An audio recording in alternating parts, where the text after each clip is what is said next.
Yes, as you said, I can see how it settles in with me as well.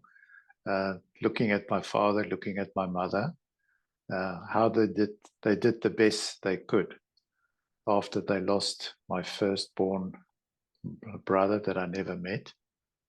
But how they really did their best with then me and my sister that came after that. It was very big shock for them as a young couple to suddenly lose a young child at the age of 3 to leukemia.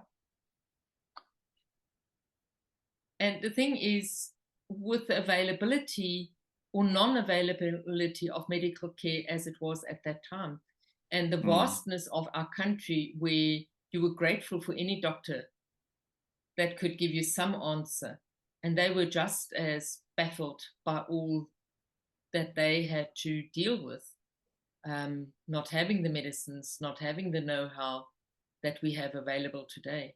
So mm, our children are really privileged that they are living in a very difficult, in a different time. mm, If I look at the birth of my eldest daughter, which was in Zimbabwe at that time, Rhodesia still at that time, mm. and I believe if it wasn't for my Namibian roots, I would have probably dealt with it a lot different.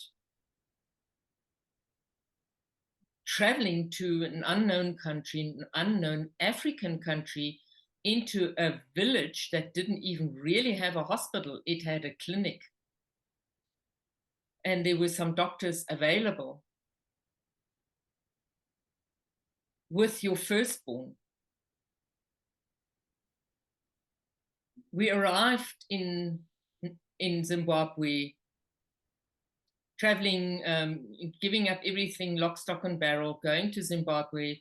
Our furniture hadn't arrived yet, and on the flight from Johannesburg to Bulawayo or Harare, can't even remember. He got ill from the airline the jet that called air on him, and he got pneumonia.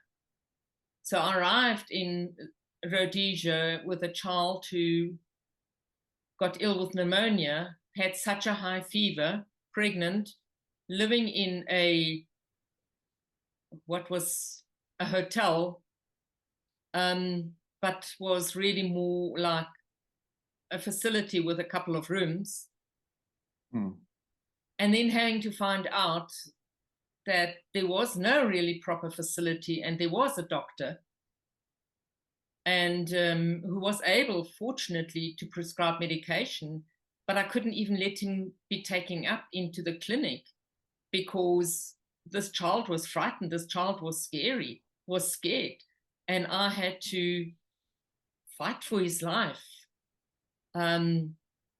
He was 5 years old, but I had to fight for his life in a foreign country, and that was quite scary for me as my first experience with the medical treatment that was available. And then when I then had my daughter, I was 5 months pregnant when we came to Rhodesia, and Mm. then having my child with just handing over and being, whatever happens, happens. There was no facility for a incubator. So whatever Mm. happened, happened. Um, and yes, I'm grateful that everything went as it did. And fortunately, these doctors that are met with all these different adversities have very, very good instincts. Mm. And they just act on their instincts. It is what it is.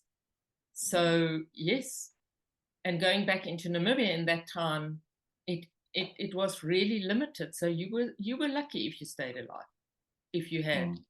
difficulties.